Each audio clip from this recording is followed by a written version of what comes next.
सबसे पहला ये है कि किसकी स्ट्राइक्स ज़्यादा मौसर थी, फिर S-400 तबाह किया गया या नहीं किया गया, क्योंकि नरेंद्र मोदी जी साइट पे पहुंच गए, लॉन्चर्स के सामने उन्होंने तस्वीर बनाई है। फिर जो इंडिया में ड्रोन्स गई वो किसकी थी, और जहाज़ कौन से गिरे, किसके कितने गिराए गए, और पाकिस्तान को रिटेलिएट करने पर मजबूर किस अमल ने किया था, कौन सी रेड लाइन थी जो क्रॉस हुई और पाकिस्तान ने रिएक्ट किया, और फिर DGMOs में से किसने पहले रब्ता किया सीज़ फायर के लिए, क्योंकि इंडिया के क्लेम्स और हैं और पाकिस्तान इनकार कर रहा है। इसके अलावा ये सीज़ फायर, इसके लिए रिक्वेस्ट किसने की थी, अगर आप बताएं। ये सारा सब यही पूछ रहे हैं। इंडिया ने तो जवाब बताया ही नहीं ना, इसका जवाब तो दिया ही नहीं। आखिर में ये कहा कि पाकिस्तान ने कहा था कि सीज़ फायर करें, ठीक। अब हुआ क्या, यहाँ इसाक डार साहब ने 2-3 दफ़ा फॉरेन मीडिया को बताया किस तरीके से सब कुछ हुआ, मगर देखिए हमें कुछ हकीकत का पता है, उससे आप कहानी बना सकते हैं बड़ी आसानी के साथ कि हुआ क्या, कोई इसमें रॉकेट साइंस नहीं है। जब इंडिया ने अटैक की तो पहल तो इंडिया ने की, ठीक। ये कहा कि टेररिस्ट कैंप्स हैं। अब कैंप का जो मतलब होता है वो कुछ और ही होता है ना, ये तो नहीं होता कि शहर के किसी एक छोटे से घर के अंदर कोई कैंप लगा हुआ है।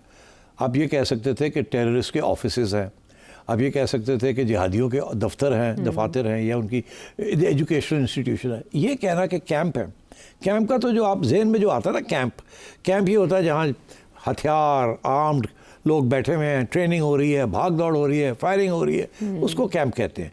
टेंट लगे हुए हैं, ठीक, और जहाँ वो ट्रेनिंग हो रही है और लोग रेफ्यूजीज हैं, दैट्स अ कैंप। तो ये कैंप वैम्प तो थे नहीं। तो पहले तो ये पाकिस्तान पे इल्ज़ाम लगा दिया विदाउट एविडेंस।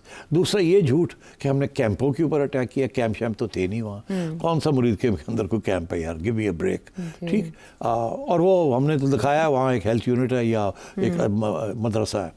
अच्छा, अब मदरसे आर नॉट कैंप्स।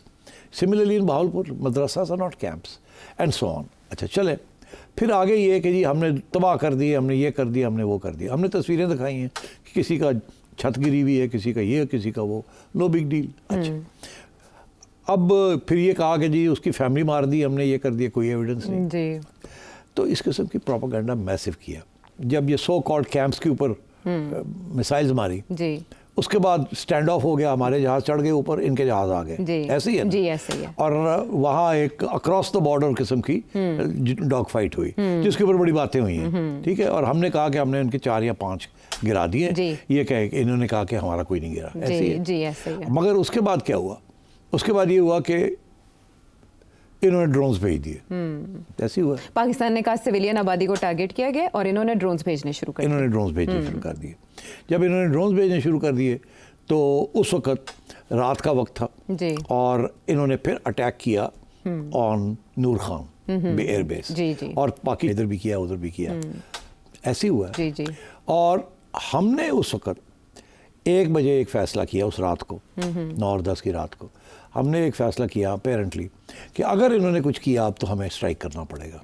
उस वक्त तक हम रिस्ट्रेंट शो कर रहे हैं जी। इन्होंने जब ये नूर खान वाली बात हुई, ये जो मिसाइल्स मार रहे थे, ये वो मिसाइल्स जिनके ऊपर न्यूक्लियर वॉरहेड्स भी लग सकते हैं, तो it's a very dangerous situation. उस वक्त फिर DG ISPR ने 3 बजे कहा कि अब बहुत हो गया, अब हमारा रिस्पांस आएगा। फिर इन्होंने अपने रिस्पांस में उनके एयर बेसिस को टारगेट किया, यही हुआ ना जी। अच्छा, अब हाथ से बात बढ़ती जा रही थी कि अब इसके बाद क्या होगा, जिसके दौरान Iran, Turkey, UAE, Saudi Arabia ये हरकत में आ गए। अच्छा। इन्होंने इंडिया के साथ भी रब्ता किया और पाकिस्तान के साथ भी रब्ता किया कि ये एस्केलेशन हो रही है। पाकिस्तान का मौक़िफ़ ये था कि हम अभी रिस्ट्रेंट शो कर रहे हैं, हमने अपने आप को डिफेंड किया है, एयर कॉम्बैट जो हुई, मगर हमने रिस्पांस नहीं किया, और हमारा हक है, हम करेंगे, हम राइट टाइम पे करेंगे। हमने अभी पॉज किया हुआ है। वो एक मौका दिया जा रहा था इंटरनेशनल कम्युनिटी को कि इनको रोक लें, मगर ये रोक नहीं रहे थे। वो जो आखिरी रात को जो कि इन्होंने जब अटैक किया, वी डिड दिस।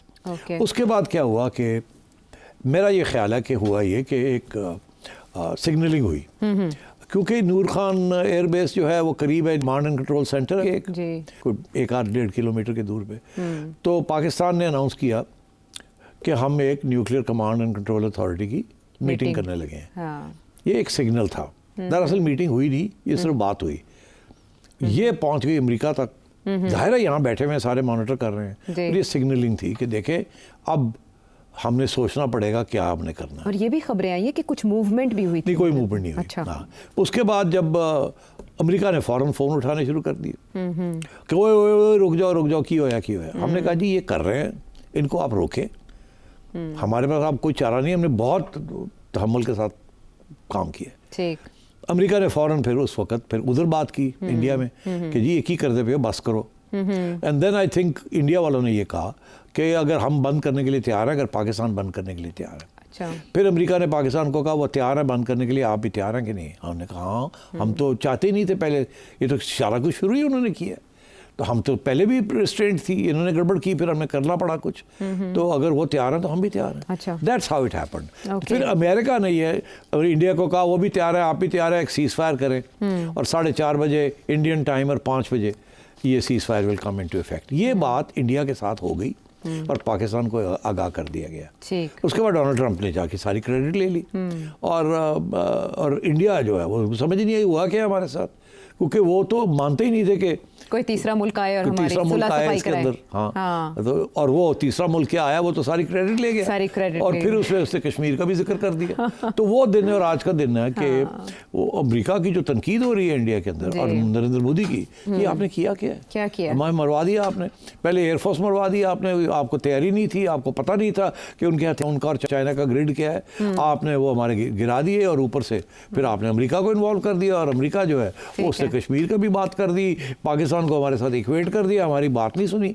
और by the way Donald Trump तो और भी आगे चला गया, वो भी किसी वक्त डिस्कस करते हैं। ये पहली तो सॉल्व हो गई कि रिक्वेस्ट किसने की थी या सीज फायर किसके कहने पर किया गया, ये तो आपने हमें क्लियर बता दिया। लेकिन अब मुअम्मा ये है कि इंडिया के लिए तो ये घाटे का सौदा हो गया कि उसे सीज फायर एक्सेप्ट करना पड़ा। फिर मुकेश अंबानी साहब पहुंच गए उधर डोनाल्ड ट्रंप से मिलने, और इधर नरेंद्र मोदी जी जब स्पीच करते हैं पाकिस्तान को तो धमकी देते हैं, लेकिन अमेरिकन प्रेसिडेंट का नाम तक नहीं लेते कि सालसी का उन्होंने क्या किया।